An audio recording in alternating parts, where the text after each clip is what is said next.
Hello everyone and welcome back to Scientists Without Doctorate.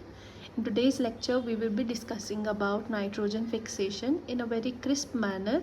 बहुत ज़्यादा descriptive नहीं होगा, बहुत ज़्यादा easy तरीके से मैं सारे concepts समझाऊंगी and we will discuss about all the microbes involved in the biological nitrogen fixation ताकि आपके competitive exams के लिए काफ़ी easy हो जाए इसे याद करना. Now we all know that more than 75% of the atmosphere is made up of nitrogen. N2 की फॉर्म में प्रेजेंट होती है नाइट्रोजन इन एटमॉस्फेयर, यानी कि N triple bond N. Now this form is very difficult to consume क्योंकि N triple bond N एक ऐसा bond है, ऐसा इंटरेक्शन है जिसे तोड़ना बहुत मुश्किल है. तो ये बहुत ज़्यादा ऑर्गेनिजम्स में कॉमन नहीं है टू यूटिलाइज. प्लांट्स एनिमल्स ये इसे यूटिलाइज नहीं कर सकते, which is the irony of this whole thing कि ये 75% हमारी सबसे ज़्यादा अबंडेंट है एटमॉस्फेयर में, लेकिन हम इसे यूज़ नहीं कर सकते. तो for that we need some microbes that can use N2 as the nitrogen source. तो ये जो प्रोसेस है of conversion of N2 in the usable forms of nitrogen, that process is known as nitrogen fixation. Now if the unusable or the non-consumable form of nitrogen is N2, what are the usable forms of nitrogen? These are the ammonium and the nitrates. Ammonia और जो nitrate है ये ऐसी forms है जो कि हमारे plants और कुछ ऑर्गेनिजम्स और वो यूटिलाइज कर सकें. Now to convert this N2 into the usable forms of nitrogen we need some organisms, we need some microbes. जो नेक्स्ट हमारा पार्ट होने वाला है इस वीडियो में वो हम सीखेंगे कि कुछ हमारे जो की टर्म्स है इन nitrogen fixation, in nitrogen cycle, उनमें कौन कौन से ऑर्गेनिजम्स इन्वॉल्व हैं हम उसे समझेंगे. Now there are two terms, nitrogen fixation and ammonification. When you will get to know about their definitions you will find them similar, क्योंकि इन दोनों का जो हमारा एंड प्रोडक्ट है वो हमारा अमोनिया ही होता है. दोनों में हमारा जो एंड प्रोडक्ट है वो अमोनिया ही रहेगा और दोनों की बाय डेफिनेशन यही है that conversion of nitrogen into ammonia is nitrogen fixation and ammonification. लेकिन बीच में जो हमारा फ़र्क है वो क्या है? Nitrogen fixation is the conversion of atmospheric nitrogen into ammonia. And what is ammonification? Ammonification is the conversion of organic nitrogen into ammonia. Now what is the meaning of organic nitrogen? Organic nitrogen के sources होते हैं हमारे dead plants और dead animals. So this is the basic difference between nitrogen fixation and ammonification, जो कि काफ़ी confusing लगता है सब. अब अगर हम देखें कि कौन कौन से ऐसे माइक्रोब्स हैं जो कि इन्वॉल्व होते हैं नाइट्रोजन फिक्सेशन और अमोनिफिकेशन में. नाइट्रोजन फिक्सेशन के जो ऑर्गेनिजम्स हैं इनके बारे में हम आगे वीडियो में और ज़्यादा जानेंगे, but for now learn that Rhizobium, Azotobacter, Anabaena, इनका नाम आपने सुना ही होगा. राइजोबियम जो कि हमारे लेग्यूमिनस प्लांट्स में नाइट्रोजन फिक्स करता है, हमने बहुत बार सुना हुआ है. तो ये हमारे 3 की जो हैं ऑर्गेनिजम्स हैं, माइक्रोब्स हैं जो कि नाइट्रोजन फिक्सेशन में इन्वॉल्व रहते हैं. फॉर अमोनिफिकेशन देयर आर 3 की माइक्रोब्स जो कि इन्वॉल्व हैं. इम्पॉर्टेंट है ये काफ़ी ज़्यादा एग्ज़ाम पॉइंट ऑफ व्यू से. Bacillus, Pseudomonas and clostridium, these 3. इनके अलावा और भी हैं माइक्रोब्स बट ये सबसे ज़्यादा कॉमनली पूछे जाते हैं एग्ज़ाम्स में, तो इसीलिए मैंने ये वाले मेंशन किए हैं. तो बैसिलस, स्यूडोमोनास और क्लोस्ट्रीडियम ऐसे माइक्रोब्स हैं जो कि ऑर्गेनिक नाइट्रोजन को अमोनिया में कन्वर्ट करने में हेल्प करते हैं. की स्टेप है इन नाइट्रोजन फिक्सेशन. अमोनिफिकेशन और नाइट्रोजन फिक्सेशन के दौरान जो हमारा एटमॉस्फेरिक नाइट्रोजन है वो अमोनिया में कन्वर्ट हो चुका है. Now the next step is nitrification, जिसके अंदर क्या होता है कि हमारा जो अमोनिया है उसकी ऑक्सीडेशन होती है और सबसे पहले वो बन जाता है नाइट्राइट. उसके बाद नाइट्राइट की फर्दर ऑक्सीडेशन होती है और वो बन जाता है नाइट्रेट. ये जो नाइट्राइट और नाइट्रेट है, ये दो फॉर्म्स हैं। मैंने पढ़ा था कि जो यूजेबल फॉर्म ऑफ नाइट्रोजन है, जो कि हमारे प्लांट्स जो हैं और बाकी ऑर्गेनिज्म कुछ हैं जो कि कंज्यूम कर सकते हैं। नाउ इसमें फर्दर क्या याद करना है, इनमें फर्दर ये याद करना है कि कौन से ऑर्गेनिजम्स, कौन से माइक्रोब्स इस स्टेप में इन्वॉल्व होते हैं और कौन से इस स्टेप में इन्वॉल्व होते हैं। तो अब हम उनको देखते हैं। Now let us dive into the important microbes that are involved in nitrification. सबसे पहले नाइट्रिफिकेशन का जो फर्स्ट स्टेप है, in which ammonia is converted into nitrite, इसमें 3 हमारे की ऑर्गेनिजम्स हैं जो कि इन्वॉल्व होते हैं। Nitrosomonas, Nitrosospira, Nitrosococcus. अब मैंने ये जो SO है इसे मैंने ब्लैक कलर में क्यों किया है? मैंने इसलिए किया है क्योंकि जो नेक्स्ट हमारे स्टेप में जो इन्वॉल्व माइक्रोब्स है जो कि नाइट्राइट को नाइट्रेट को में कन्वर्ट कर रहे हैं, उनके जो नाम है वो इससे मिलते जुलते हैं, बट द डिफरेंस इज़ कि इसमें नाइट्रोसोस्पायरा है, इनके अंदर नाइट्रोस्पायरा है, इसमें SO नहीं है। ये काफ़ी कंफ्यूजिंग हो जाते हैं, तो इन्हें याद करने का तरीका है, जो भी SO वाले हमारे ऑर्गेनिजम्स हैं वो फर्स्ट स्टेप में जहाँ पे अमोनिया इंटू नाइट्राइट बन रहा है उस स्टेप में इन्वॉल्व हैं ये तीनों हमारे SO वाले, नाइट्रोसोमोनास, नाइट्रोसोस्पायरा एंड नाइट्रोसोकोकस। और जो हमारा नेक्स्ट स्टेप है जिसमें नाइट्राइट इंटू नाइट्रेट बन रहा है, उसमें नाइट्रोस्पायरा, नाइट्रोबैक्टर एंड नाइट्रोकोकस ये इन्वॉल्व है। तो ये आपको डिफरेंस याद करने में हेल्प करेगा। इसको अपने मेंटल इमेज बना के रख लीजिए कि जहाँ पे भी SO है वो हमारे ऑर्गेनिजम्स फर्स्ट स्टेप में इन्वॉल्व है, जहाँ SO नहीं है वो ऑर्गेनिजम्स हमारे सेकंड वाले स्टेप में इन्वॉल्व है। एक और चीज़ जो नाइट्रिफिकेशन के लिए आपको याद करनी है वो ये करनी है कि ये स्टेप एक एरोबिक स्टेप है। यहाँ पे ऑक्सीजन रिक्वायर्ड हो रहा है, तो ये वैसे अंडरस्टूड है कि ये एक एरोबिक स्टेप है, बट फिर भी अपने दिमाग में इस चीज़ को बैठाने के लिए याद कर लीजिए कि nitrification is a aerobic step. इसके बाद जो नेक्स्ट स्टेप हम पढ़ेंगे डीनाइट्रिफिकेशन, वो एक एनारोबिक स्टेप है। Now nitrification, denitrification. Nitrification was the process in which microbes were converting ammonia into nitrate. Denitrification is the process in which microbes or organisms are converting nitrate into nitrogen gas दोबारा से। जो atmosphere में form present था उसी में दोबारा से convert कर दिया in the process of denitrification. Now why this happens?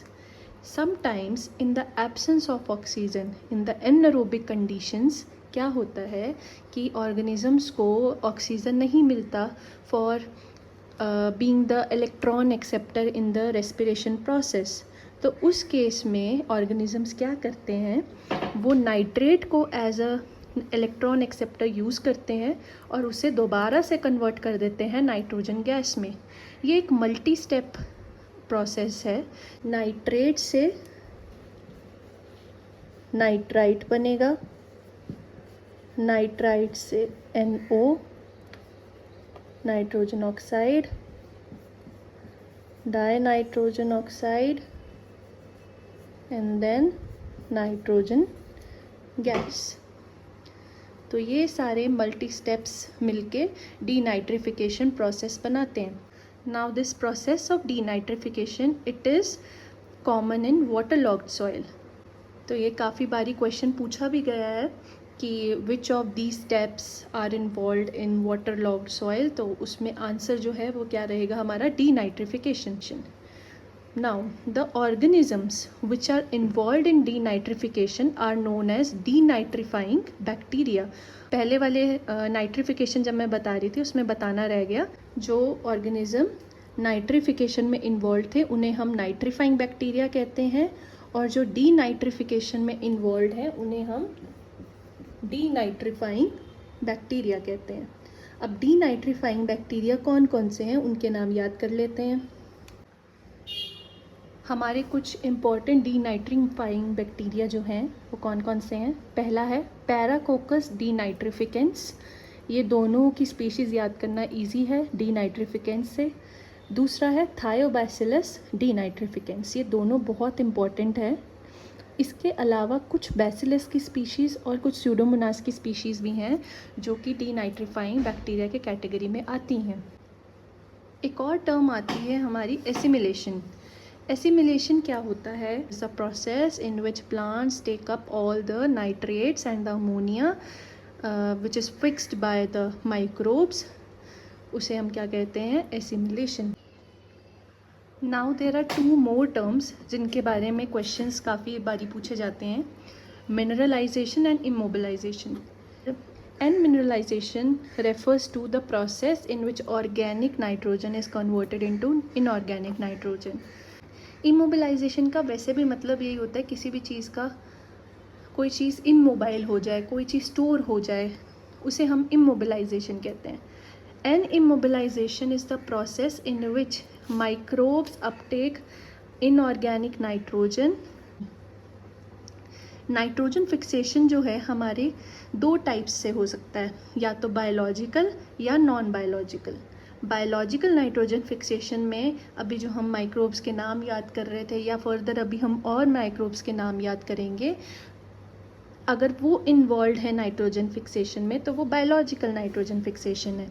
लेकिन नॉन बायोलॉजिकल नाइट्रोजन फिक्सेशन भी हो सकती है by lightning, by any photochemical reactions.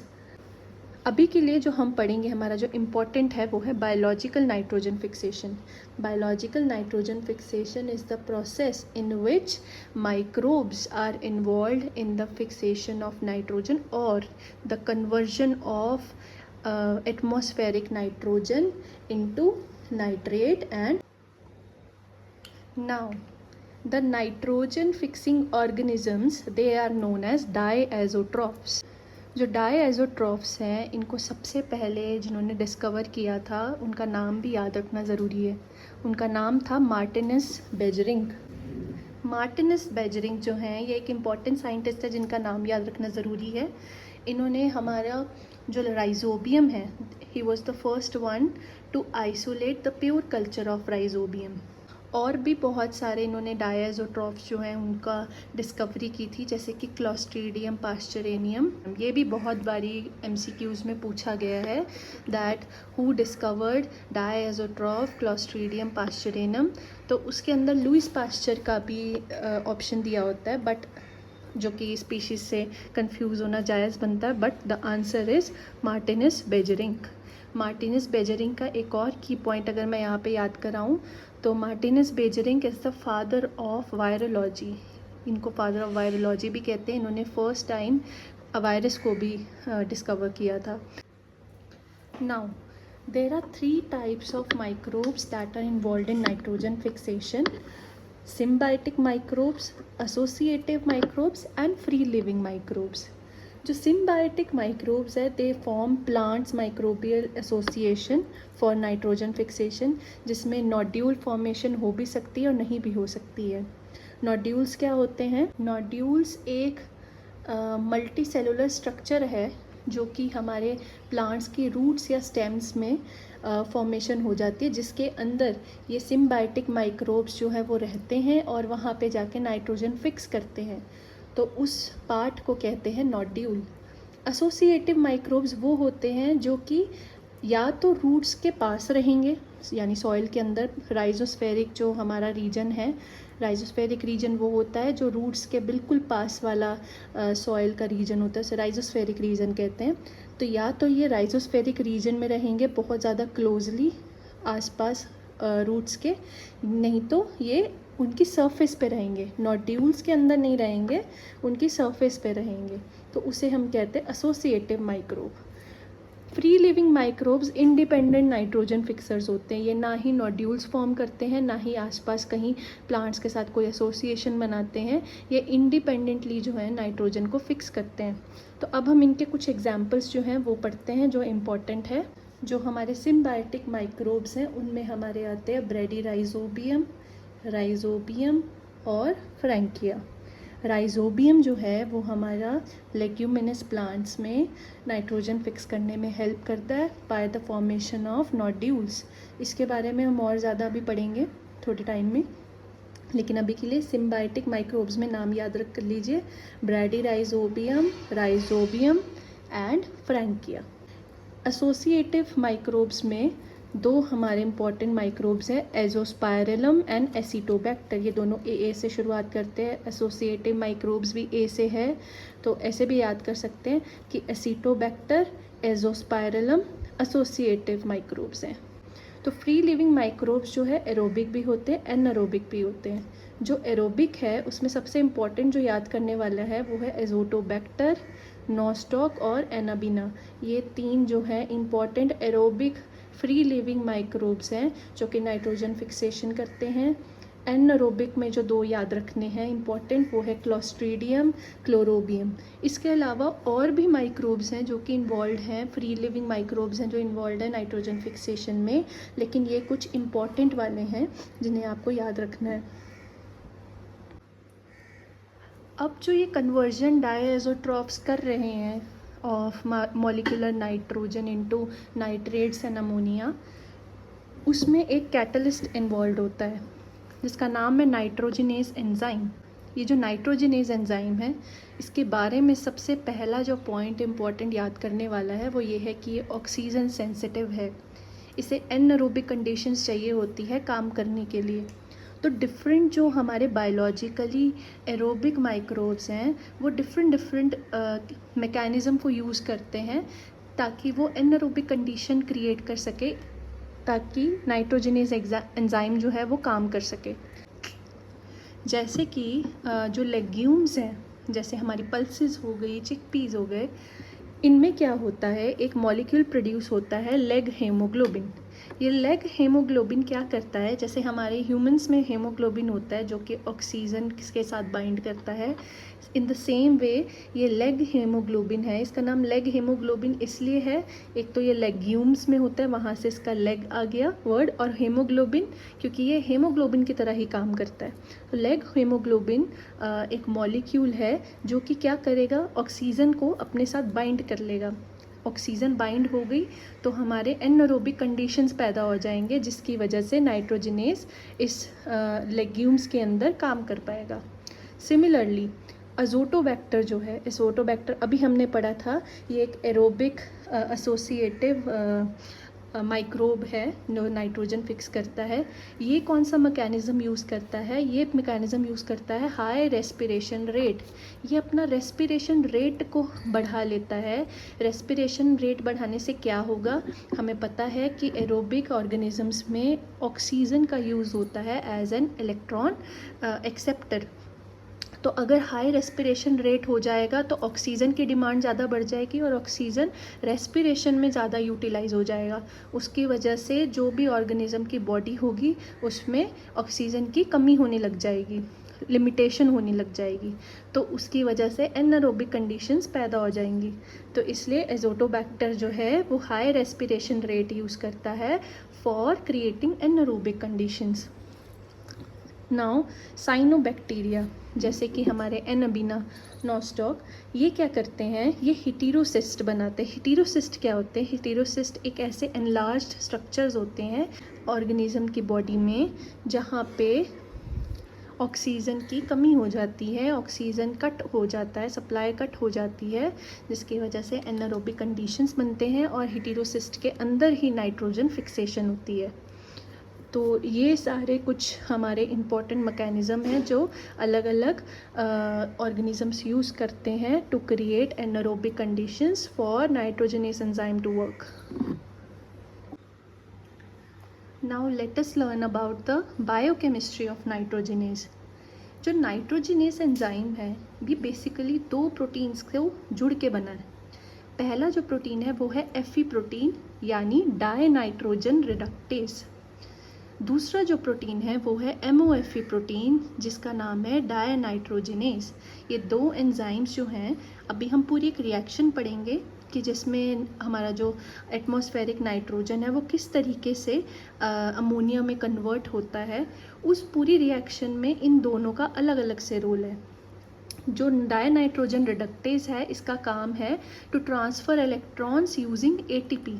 ये इलेक्ट्रॉन्स ट्रांसफ़र करने के काम आता है। जो हमारा डाई नाइट्रोजनेज है ये एंजाइम जो है ये हमारा रिडक्शन में काम आता है of die nitrogen into ammonia. तो इन दोनों के अलग अलग से फंक्शंस पूछे जाते हैं जो याद करने ज़रूरी हैं। अब हम रिएक्शन को देखते हैं कि वो किस तरीके से होती है।